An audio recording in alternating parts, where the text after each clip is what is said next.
It all started with a hole. Not a metaphorical hole, like the one in my finances after buying a house in this pristinely manicured slice of suburban purgatory. No, this was a literal, honest-to-God hole in the ground. It was a perfect specimen, roughly the size of a prize-winning cantaloupe, with elegantly tapered sides and a lovely spray of dark, rich soil fanned out around its perimeter. A real work of art. Beside it sat the artist himself, Barnaby, a golden retriever of questionable intellect, but unquestionable enthusiasm. His tail, a fluffy metronome of joy, thumped against the grass, sending tiny clouds of pollen into the morning air. He had a proud smear of dirt across his nose, the canine equivalent of a chef with a dusting of flour on his cheek. He looked up at me, his brown eyes gleaming with the pure, unadulterated pride of a master craftsman admiring his latest creation. "Another masterpiece, I see," I said, sipping my coffee. "You've really captured the transient nature of, well, lawn." He responded with a happy woof, which I took as his acceptance of my critique. I live in a neighborhood called the Lawns of Eden, a name chosen, I suspect, by someone with a profound lack of irony. Here, the grass isn't just green. It's a specific shade of Pantone-certified perfection, achieved through a chemical cocktail that probably renders the soil sterile for the next 1,000 years. Every lawn is a putting green. Every shrub is tortured into a perfect sphere, and every homeowner's soul is slowly crushed under the weight of the Homeowners Association's 3-inch-thick book of commandments. My lawn, by contrast, was, let's call it gently, chaotic. I mowed it, sure, I even watered it, but I believed in a more organic approach. If a dandelion had the guts to sprout, who was I to stand in the way of its dreams? This philosophy was not shared. "Leo!" The voice cut through the tranquil morning air like a diamond blade through glass. I didn't need to turn around. It was the voice of Carol, my next-door neighbor and the self-appointed guardian of neighborhood mediocrity. I turned slowly, schooling my face into a mask of pleasant neutrality. She stood at the invisible but very real border between our properties, a shimmering heat haze of indignation radiating from her. She was wearing a pastel pink tracksuit, held a clipboard to her chest like a riot shield, and had her hair sculpted into a helmet that could likely withstand a direct meteor impact. "Carol," I greeted, giving a little salute with my coffee mug. "Lovely morning for some documentation." Her eyes, narrow and suspicious, flicked from me to the hole, then back to me. "That's another one, Leo. I've documented it." She made a crisp checkmark on her sheet with a pen that clicked with terrifying finality. "That's the 5th unauthorized excavation this month." Unauthorized excavation. She made it sound like Barnaby was running a rogue mining operation, searching for blood diamonds beneath the petunias. "Excavation?" I chuckled, taking a step closer. Barnaby trotted to my side, nudging my hand. "Carol, he's a dog. He's chasing a grub. Think of it as free pest control. He's aerating the lawn, for free. Honestly, you should be thanking him." The helmet of hair did not move, but I could feel the disapproval intensifying. The HOA bylaws, Section 4, Subsection C, Paragraph 2, are explicitly clear. All lawn surfaces must be maintained in a uniform and unbroken state. Your dog's activities are a flagrant violation. "A flagrant violation," I repeated, tasting the words. "Right. Well, I'll get the spackle and smooth it over." This attempt at humor was, as expected, a catastrophic failure. Her lips thinned into a razor-straight line. "This is your final unofficial warning, Leo. I've been lenient. I have been neighborly. But my patience has its limits. The next time I file a formal complaint, that comes with a $200 fine. Per hole." She gave Barnaby a look of profound disgust. "You need to control your animal. It's a matter of responsible pet ownership." She turned, her pastel form receding back toward the sterile perfection of her own yard. A yard so flawless it looked like it was rendered by a computer. I stood there, fuming. It wasn't about the holes. It was never about the holes. It was about control. It was about her desperate need to iron out every wrinkle in the fabric of existence. I looked down at Barnaby, who was now happily trying to cram a tennis ball into the new hole. He looked up at me, ball wedged in his mouth, and gave a muffled whoomph. "Don't you worry, buddy," I muttered, scratching him behind the ears. "She wants an excavation. We'll give her an excavation." The righteous indignation carried me all the way back into my house and straight to the phone. I needed to vent to the one person who would understand the sheer, soul-crushing pettiness of it all. My best friend, Dave. "You will not believe what just happened," I said, skipping the pleasantries as I paced my living room. "Let me guess," Dave's voice crackled through the speaker. "Carol measured your grass and found a blade that was a quarter-inch over the regulation height?" "Worse. So much worse. Barnaby dug a hole. A beautiful hole, by the way. Great form. Really solid dirt displacement. And she came over with a clipboard." "Oh no, not the clipboard of judgment." "The very same. She called it an unauthorized excavation." I'm not kidding. She used those exact words. Like Barnaby needs to file for a permit from the county to chase a grubworm. And she threatened me with a $200 fine per hole. There was a moment of silence on the other end, followed by a low whistle. $200 a hole? That dog of yours is digging for gold. You should start charging him rent. I'm not in the mood for jokes, man. I'm furious. I'm standing at my window right now just staring at her house. She's out there with a pair of tiny scissors trimming the edges of her walkway. The edges? Who does that? A monster, Leo. You live next to a monster, Dave said solemnly. You should fight back. Plant a plastic flamingo. It's the suburban declaration of war. Too obvious, I grumbled, sinking into my couch. Barnaby rested his head on my lap, sensing my distress. She'd just cite the lawn ornament statute at me. I need something bigger, something she can't touch, something that wraps her up in her own red tape. We were quiet for a moment. My mind raced through possibilities. I could get a soil analysis that proved my lawn was geologically unsuited for uniformity. I could claim the holes were a protected habitat for an endangered species of earthworm. Dude, Dave said, his voice suddenly alight with inspiration. You should just put a tiny hard hat on him, and a little yellow vest. I laughed, the image of Barnaby in full construction gear popping into my head. But then, the laugh caught in my throat. A gear clicked into place. The tumblers of a great, audacious, and profoundly stupid idea began to fall. Dave, I said slowly, a grin spreading across my face. You're a genius. I know, but what did I say? The hard hat, the vest, the digging. She called it an excavation. My voice trailed off as the concept blossomed in my mind, beautiful and terrible in its perfect absurdity.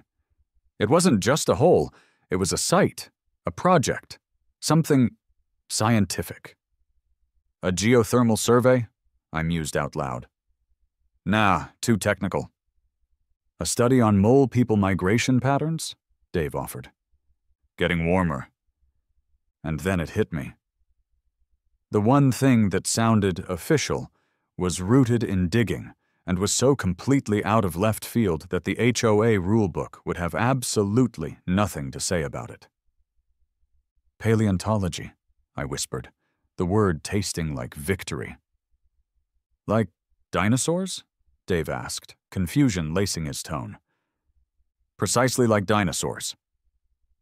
It's not a hole, Dave, it's a dig site. A paleontological dig site. We're searching for fossils. It's a scientific endeavor of the utmost importance. She can't find me for doing science, can she? It would be un-American." There was a long, stunned silence on the other end of the line. I could practically hear Dave processing the sheer, unmitigated gall of the plan. Then, a slow chuckle erupted into a full-blown cackle. "Oh my God," he wheezed. "You are the pettiest man I have ever known. It's beautiful."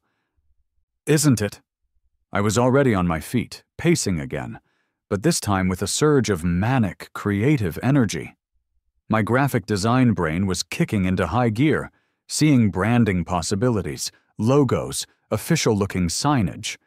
This was no longer a chore. This was a project. "I have to go," I said, already grabbing my car keys. "I have to go to the hardware store." "Godspeed, you magnificent bastard," Dave said before hanging up. I looked down at Barnaby, who was now dozing at my feet. "Get ready, buddy," I said, a wild glint in my eye. "You're about to make history." The trip to the hardware store felt less like an errand and more like a pilgrimage. I walked the aisles of Suburban Depot, not as a homeowner in need of lawn patches, but as a maverick scientist gathering supplies for a groundbreaking expedition. The fluorescent lights hummed a triumphant symphony above me. I bypassed the garden section with a contemptuous sneer. Grass seed? Fertilizer? Tools of the enemy. I was on a mission for materials of a higher purpose. I found the perfect supplies in the contractor aisle. A 100-foot roll of bright yellow caution rope, the kind that screamed official business, keep out. I grabbed a dozen slender wooden stakes, perfect for creating a perimeter. Then, I headed to the craft store next door. I needed a sign. Not just any sign, but a sign that conveyed authority, scientific rigor, and just a hint of mystery.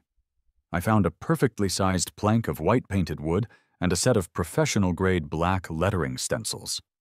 The font was a clean, no-nonsense sans serif. It looked academic. It looked important. Back home, I laid out my materials in the garage like a general planning a battlefield campaign. The sign was the centerpiece.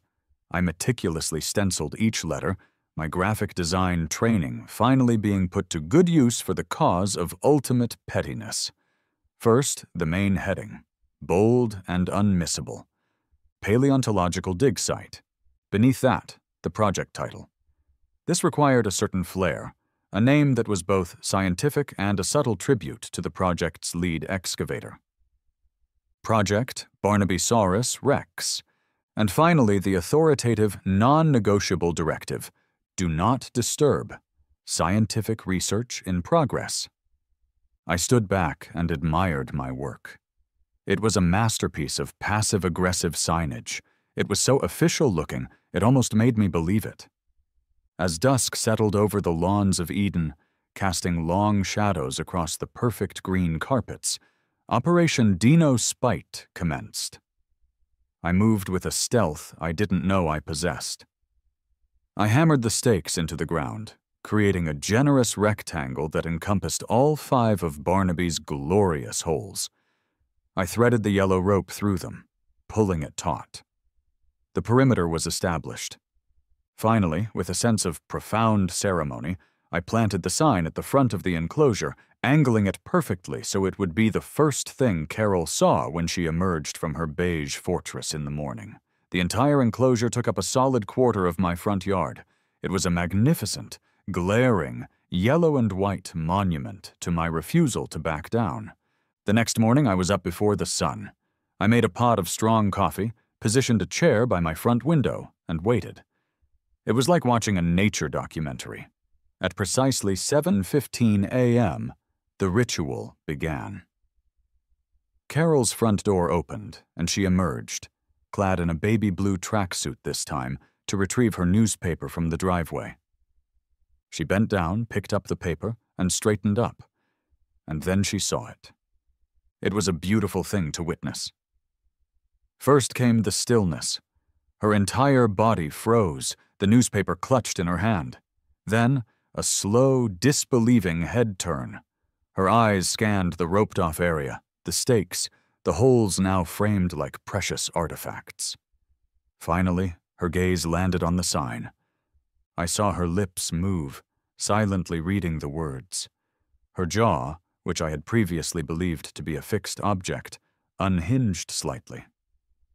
The carefully constructed mask of suburban serenity cracked, shattered, and fell away, revealing a visage of pure, unadulterated rage. Her face cycled through a Rolodex of emotions: confusion, disbelief, fury, and then a sort of sputtering, impotent apoplexy. I lifted my coffee mug in a cheerful toast, giving her my brightest, most neighborly wave. Her head snapped in my direction. Her eyes were tiny slits of fire. The newspaper in her hand was now crumpled into a tight ball. She opened her mouth, but no sound came out. The war had begun. And round one, without a single word being spoken, was decisively mine. The silence from Carol's camp lasted for exactly 2 hours.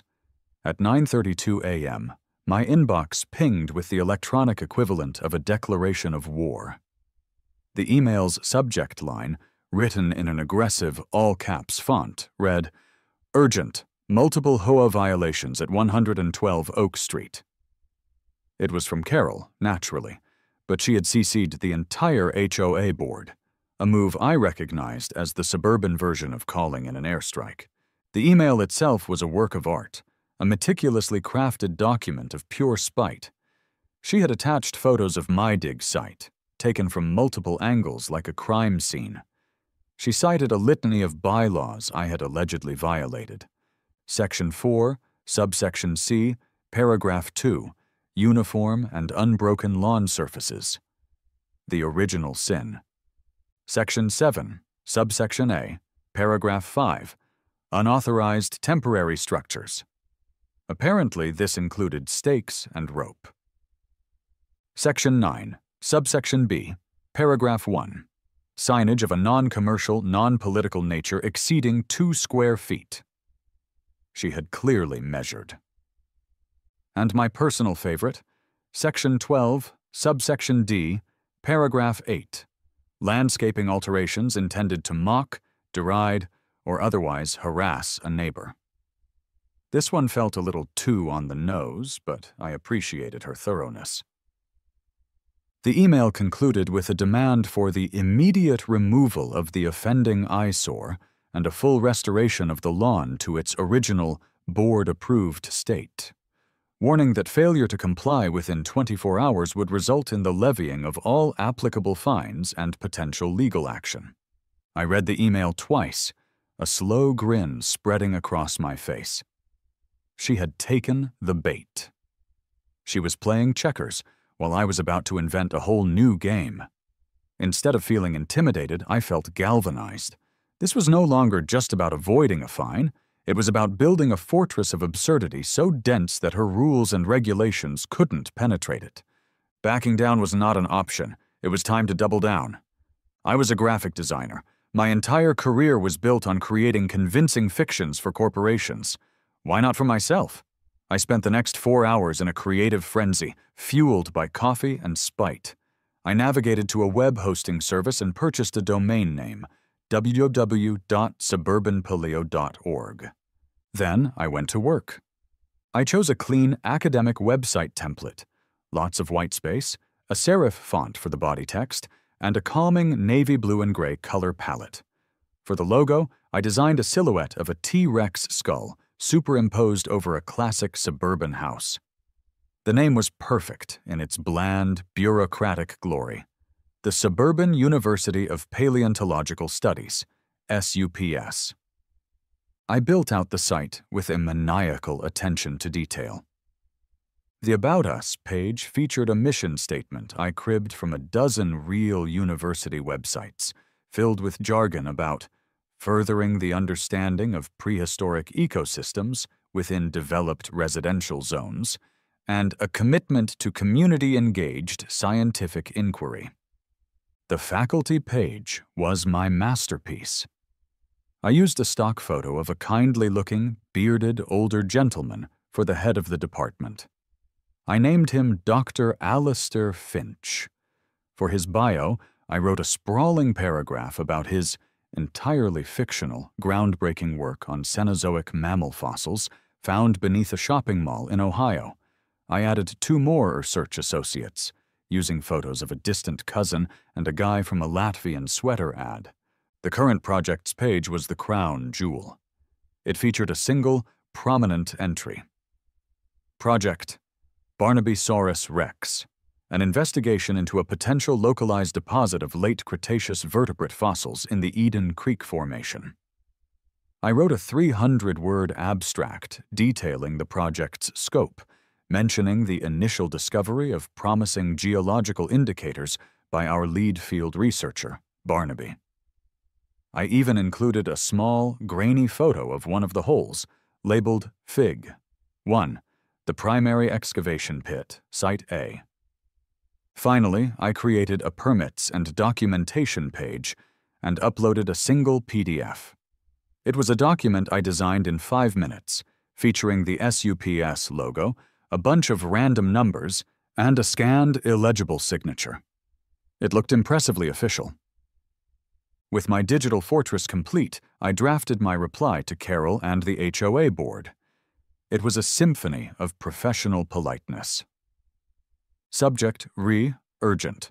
Multiple HOA violations at 112 Oak Street.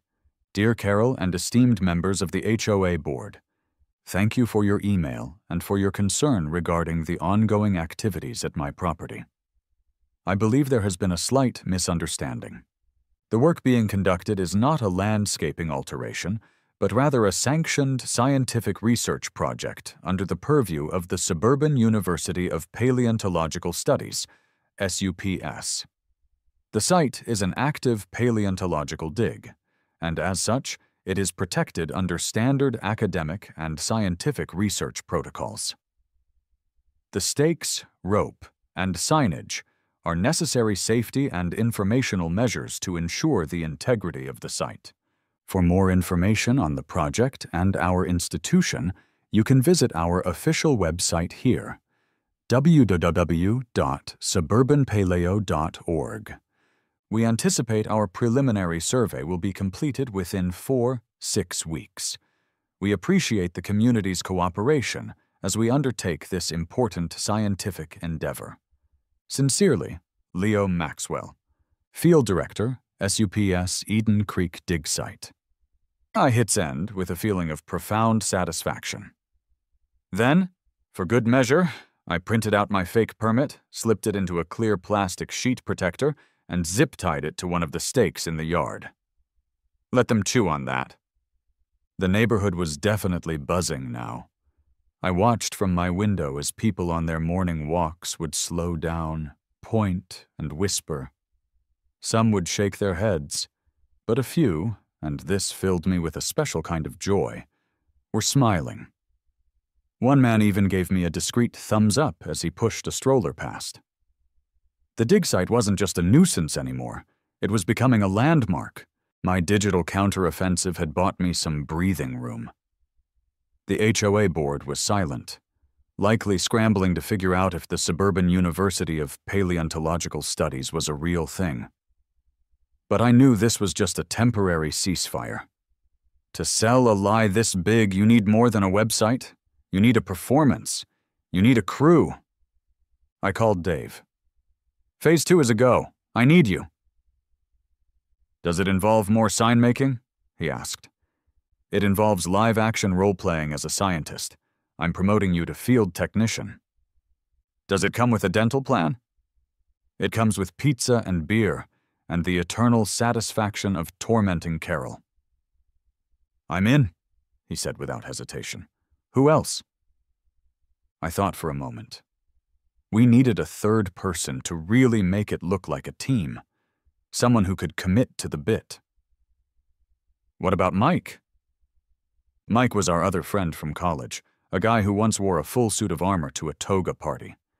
If anyone was built for this kind of absurdity, it was him. The recruitment was a success. The promise of free food and a front-row seat to the dumbest neighborhood drama in history was too much for them to resist. I gave them their instructions. Look the part, stay in character, and above all, Be loud about it. That Saturday morning, my research team arrived. And they had truly outdone themselves. Dave pulled up in his beat-up sedan wearing a multi-pocketed khaki fishing vest over a t-shirt, a pair of cargo shorts, and a floppy sun hat. He looked like he was about to go on a disastrous safari. Mike was even better.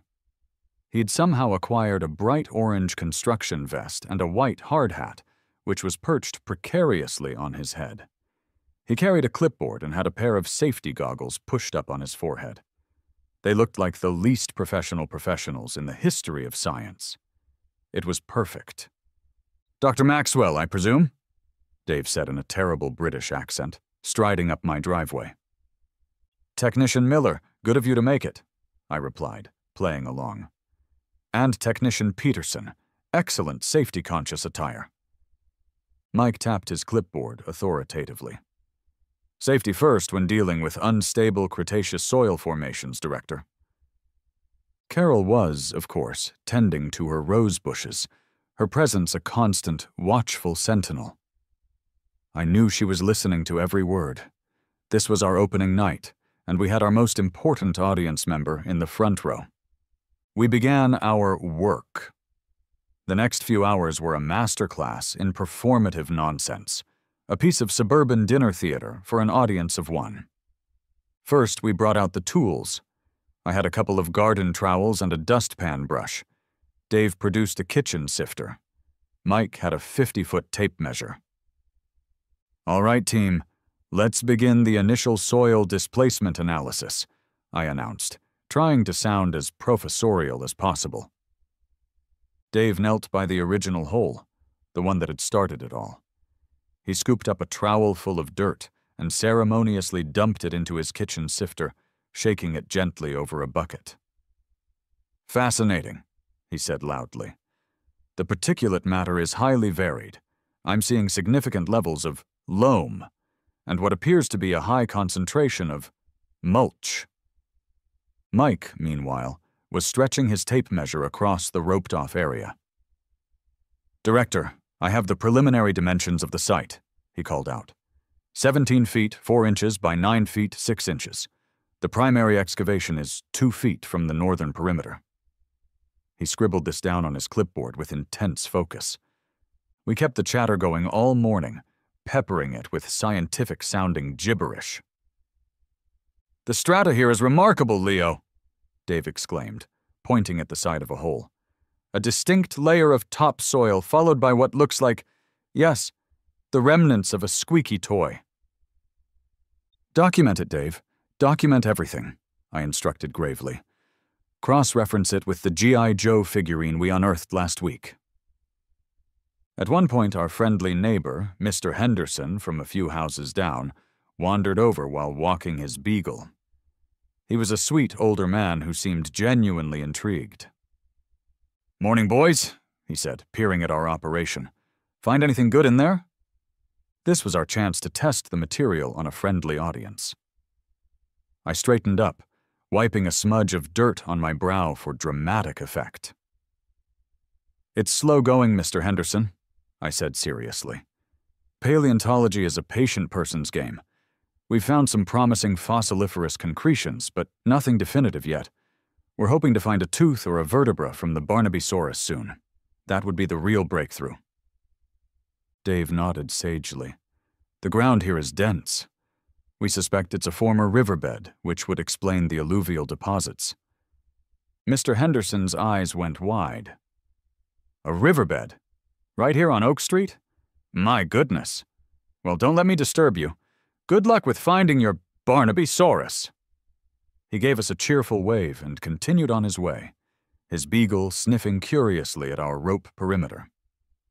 The small interaction was a massive victory. We had a believer. Carol, on the other hand, was now attacking her azaleas with a pair of shears, the snip, snip, snip, sounding like angry gunfire. She was rattled. We were winning. We celebrated by ordering 2 extra large pizzas for lunch and eating them right there on the lawn, in the middle of our active dig site. Our theatrical performance was, it seems, the final straw. Carol's strategy of using the HOA's bureaucratic might had been thwarted by my own more ridiculous bureaucracy. So she escalated, drastically. She did what any cornered, rule-obsessed suburbanite does when faced with a situation they can't control. She called the cops. I was watering my beleaguered petunias on Tuesday afternoon when the black and white cruiser rolled slowly down our street. It moved with a kind of predatory laziness, and for a second, I thought it was just on a routine patrol. Then it slowed, its blinker clicking, and pulled up right in front of my house. My stomach did a little flip-flop. This was a level of escalation I hadn't fully anticipated. The neighbor's curtains began to twitch. The Lawns of Eden was about to have its biggest scandal since someone put their recycling out on the wrong day. 2 officers got out. The first was older, with a graying mustache and a weary, seen-it-all expression permanently etched onto his face. The second was younger, taller, with a sharp haircut and an air of professional crispness that was already being undermined by the slight twitch at the corner of his mouth. The older one, whose name tag read Miller, ambled toward me. The younger one, Russo, followed a half-step behind. "Leo Maxwell?" Miller asked, his voice a gravelly monotone that suggested a lifetime of dealing with nonsense. "That's me," I said, trying to sound casual, as if police visits were a regular part of my afternoon routine. "Everything okay, officers?" Miller gestured vaguely toward my masterpiece with his thumb. "We got a call about a situation at this address. Something about a fraudulent operation." "Fraudulent?" I feigned a look of deep, professional offense. "Officer, I can assure you our work is fully accredited." This was when Officer Russo coughed, a sound that was suspiciously close to a choked-off laugh. Miller shot him a sideways glance. "Son," Miller said, his eyes scanning the ropes and the sign, "we got a call from your neighbor." He didn't have to say which one. "She's saying you're running a fake dinosaur dig to get out of fixing your lawn." He said it deadpan, without a hint of irony. Hearing my ridiculous plan spoken aloud by a uniformed officer of the law was a surreal experience. This was it, the moment of truth. I had to commit. I adopted a serious, slightly wounded tone. "Officer, I understand her skepticism. The layman often mistakes serious paleontological work for simple landscaping. It's a common misconception in our field. I can show you our permit from the university if you'd like." I gestured to the plastic-sleeved document on the stake. Russo took a step closer to read it, his shoulders starting to shake. I could see his reflection in my front window, and he was definitely biting his lip to keep from smiling. Miller just sighed, a deep, world-weary sound. "The Suburban University of... what is it?" "Paleontological Studies. SUPS," I said proudly. "Right, SUPS," he repeated, rubbing the bridge of his nose. "Look, Mr. Maxwell, is there any chance you could, I don't know, wrap up your study soon? Your neighbor is quite insistent." "We'll work as fast as we can, officer, but science can't be rushed," I said earnestly. "We have to be meticulous. You understand? The integrity of the site is paramount." I decided to press my advantage and give them the full tour. "As you can see here," I said, pointing to one of Barnaby's finest holes, "the distinct soil horizons suggest a rapid sedimentary event, and this," I picked up a perfectly ordinary-looking piece of gravel, "is a potential fossiliferous concretion. We've sent a similar one to the lab for analysis." At the phrase fossiliferous concretion, Russo finally lost his battle for composure. He turned away sharply, covering his mouth and letting out a series of strangled coughs that fooled absolutely no one. Miller's expression didn't change, but a flicker of something, amusement, pity, passed through his eyes. "All right, son, all right. You're not technically breaking any laws. It's your property. But you're stirring the pot, you understand? You're creating a disturbance.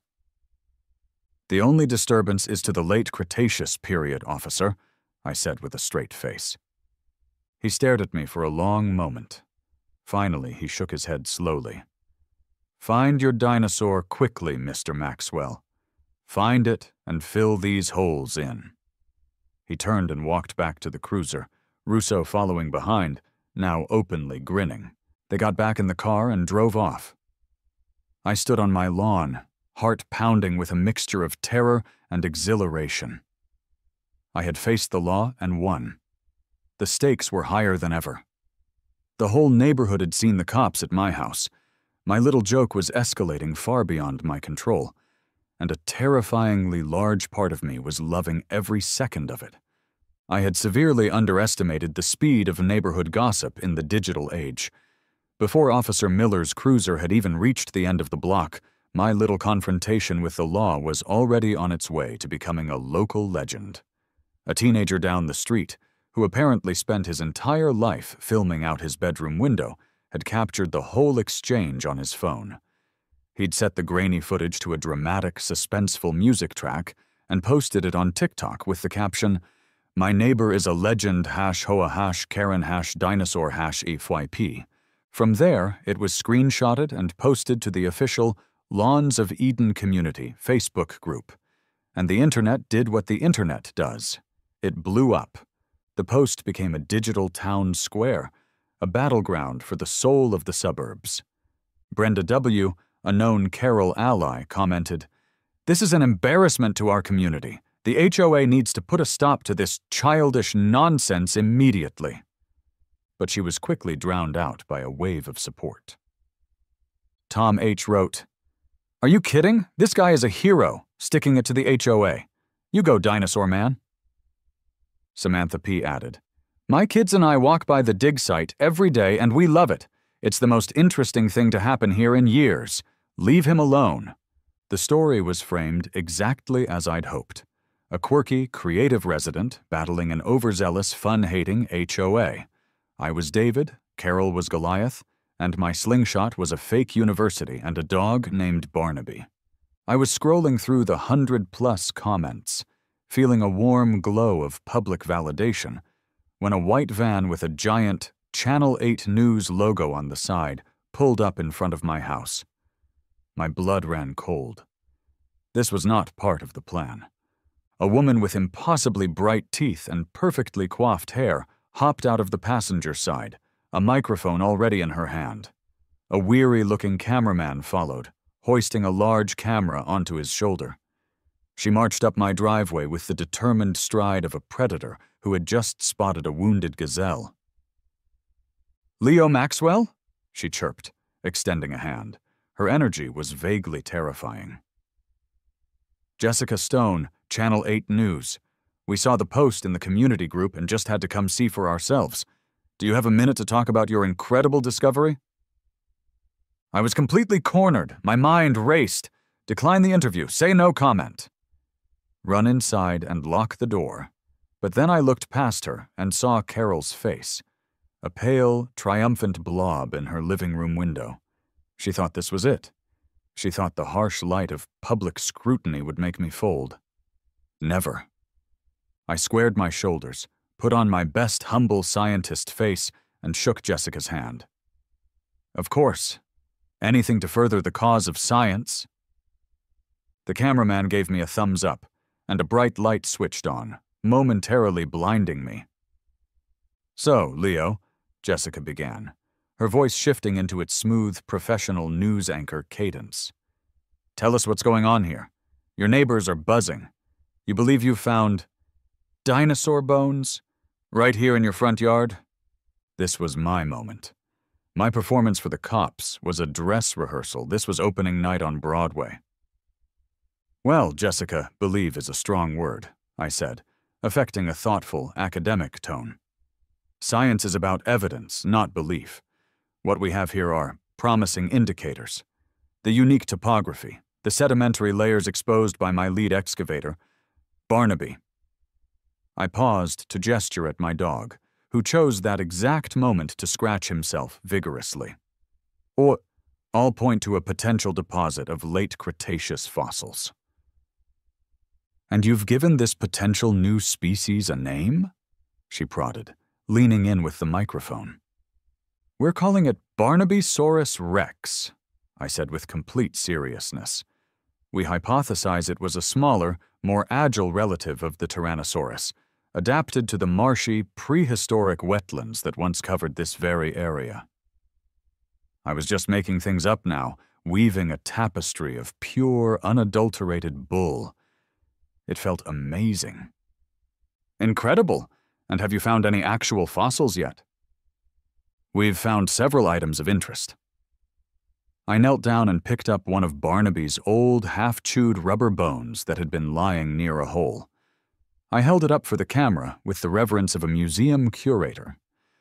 This, for example, while it requires further analysis, its shape and density are consistent with that of a fossilized egg fragment. The cameraman zoomed in on the squeaky toy. Jessica Stone's eyes were wide with what looked like genuine fascination. She was either a brilliant actress or the most gullible reporter in the world. The interview lasted another 5 minutes. I talked about my passion for science, the importance of citizen-led discovery, and the bureaucratic hurdles one sometimes faces. I never mentioned Carol or the HOA by name, instead referring vaguely to skeptics and a resistance to groundbreaking new ideas. It was a masterclass in polite, passive-aggressive warfare. That evening, I watched myself on the 6 o'clock news. The segment was sandwiched between a story about a kitten rescued from a tree and a feature on a new brand of frozen yogurt. They used dramatic music and put a cheesy graphic of a T-Rex roaring over a picture of my house. My interview was edited down to the most eccentric sound bites. I looked like a lovable, slightly unhinged lunatic. My phone, which had been buzzing intermittently all afternoon, began to vibrate with the intensity of a small engine. Texts and social media notifications poured in from friends, family, and old college acquaintances I hadn't spoken to in years. "Dude, I just saw you on TV! LOL!" Is this for real? Did Barnaby actually find a dinosaur? You are my hero. I was no longer just a guy with a funny idea. I was now Dinosaur Man of Oak Street, a local news celebrity. The lie had taken on a life of its own. It was a runaway train, and I was tied to the tracks, waving to the crowd as it sped toward a cliff. And I couldn't stop smiling. The news report was the asteroid, and the HOA was the dinosaurs. The impact was immediate and devastating. The following afternoon, an official notice was taped to my door. Emergency community meeting. Topic: unapproved land alterations and media misrepresentation of the lawns of Eden community. It was scheduled for that very evening at the neighborhood clubhouse. This was it. The final showdown. My public trial. The clubhouse was a bland, beige building with the architectural flair of a shoebox. Inside, the air was thick with the scent of stale coffee and palpable tension. Nearly the entire neighborhood was there, crammed into uncomfortable folding chairs under humming fluorescent lights. I saw the faces of my supporters. Mr. Henderson gave me a reassuring nod. I saw the faces of the opposition. Brenda W. glared at me over the top of her glasses. And in the front row, looking as serene and deadly as a viper, sat Carol. The HOA president, a man named Ron, whose entire personality consisted of wearing khaki shorts and talking about property values, called the meeting to order. "As you all know," he began, his voice tight, "we are here tonight to address a unique situation that has brought an unwelcome spotlight onto our community." He glanced at me. "Carol, since you filed the initial complaints, the floor is yours." Carol rose and walked to the front of the room with the confidence of a seasoned prosecutor. She had a laptop, which she connected to a projector. My heart sank. She had a PowerPoint presentation. I was cooked. Her first slide was a simple, brutal title: The Truth About 112 Oak Street. What followed was a meticulous, 15-minute assassination of my character and my project. She presented a chronological timeline of Barnaby's infractions, complete with dates, times, and high-resolution, close-up photos of each individual hole. She showed aerial views of my property from Google Maps, with the unauthorized site circled in a damning red. She displayed screenshots of the HOA bylaws I had violated, each one highlighted in yellow. She even did a deep-dive analysis of my fake university website, pointing out that the domain was registered only 2 days ago and that Dr. Alistair Finch bore a striking resemblance to a man in a stock photo titled "Happy Senior Man Enjoys Knitting." The coup de grace was when she played the clip from my Channel 8 news interview. The room watched in silence as my face filled the screen, earnestly describing the Barnabysaurus Rex and holding up a squeaky toy as a potential fossilized egg. When the clip ended, a few people tittered nervously. Carol looked out at the audience, a grimly satisfied smile on her face. "This is not about science," she said, her voice ringing with conviction. "This is not about discovery. This is about a man who believes the rules do not apply to him. It is about a childish prank that has made a mockery of our community, our rules, and our property values. I ask the board to vote to levy the maximum possible fine for each and every violation, and to immediately issue a legal cease and desist order." She sat down to a smattering of applause from her contingent. The room was silent. All eyes turned to me. Ron, the HOA president, cleared his throat. "Mr. Maxwell, do you have a response?" This was it. My back was against the wall. My lies were exposed. Any sane person would have apologized, packed it in, and offered to pay the fines. But as I looked at Carol's smug face, I knew I couldn't give her the satisfaction. I walked to the front of the room. I had no PowerPoint, no laser pointer. All I had was a shoebox I'd brought with me. I placed it on the table. "Thank you, Carol, for that incredibly thorough presentation," I began, my voice steady. "You've presented a lot of facts. You've shown a lot of pictures, but you've missed the entire point." I opened the shoebox.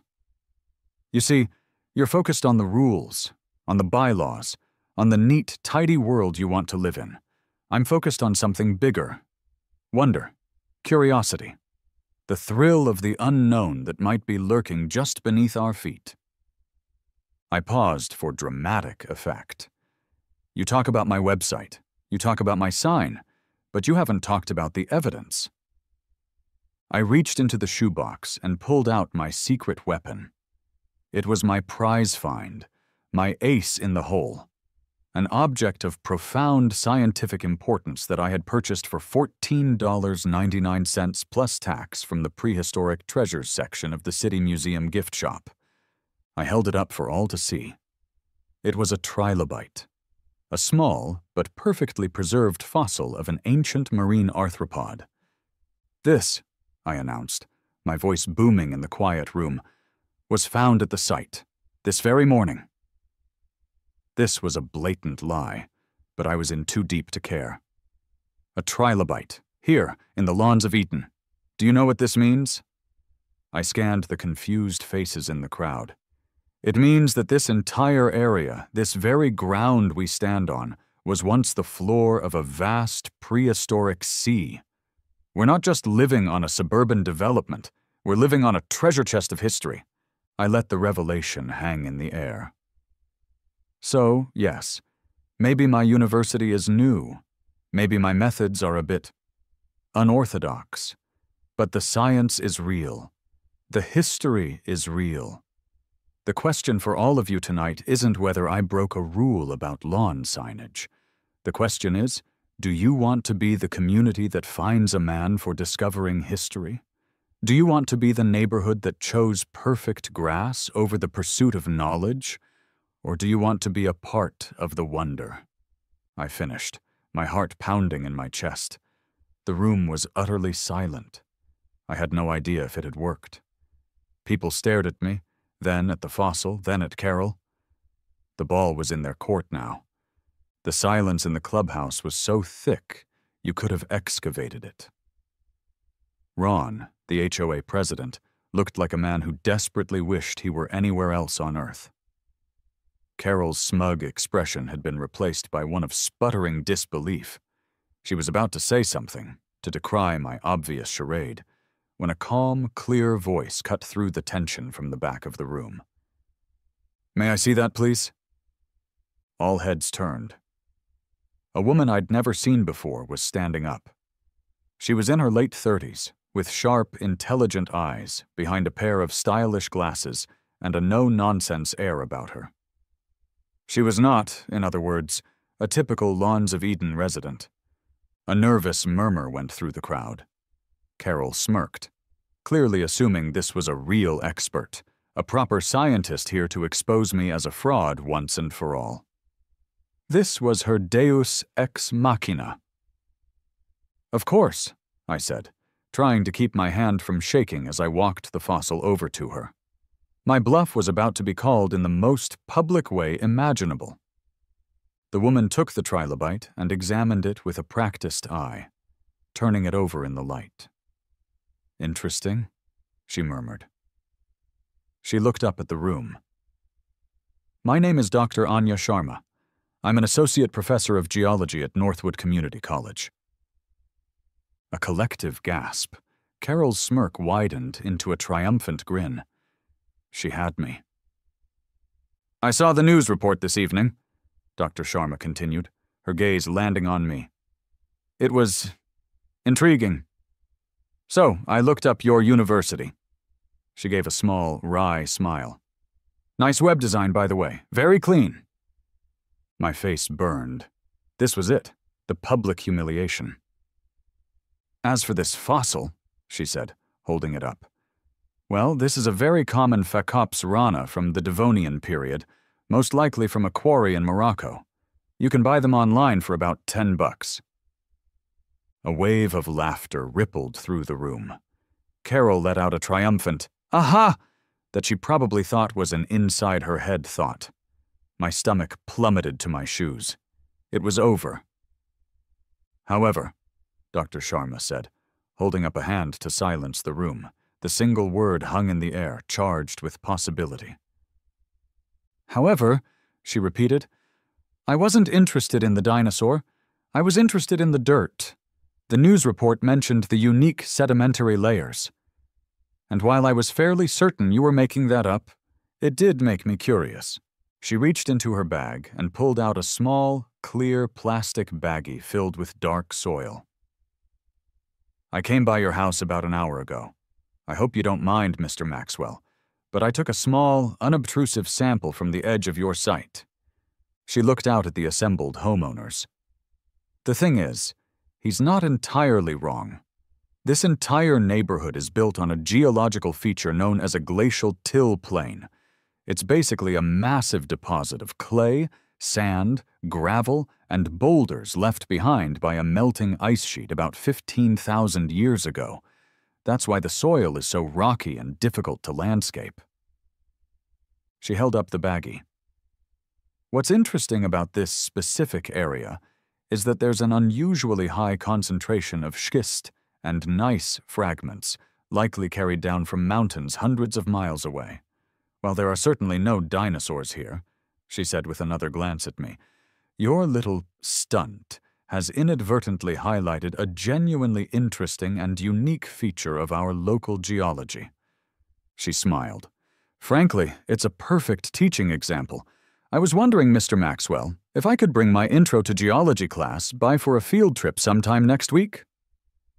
The room was stunned into absolute silence. I had been saved.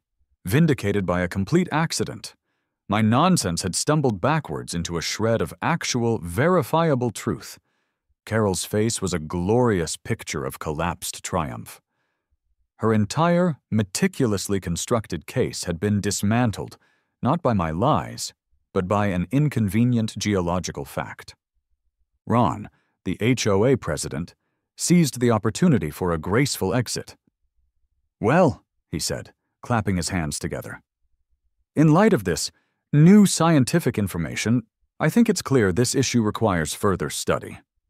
Motion to table the discussion on 112 Oak Street indefinitely." Hands shot up all over the room.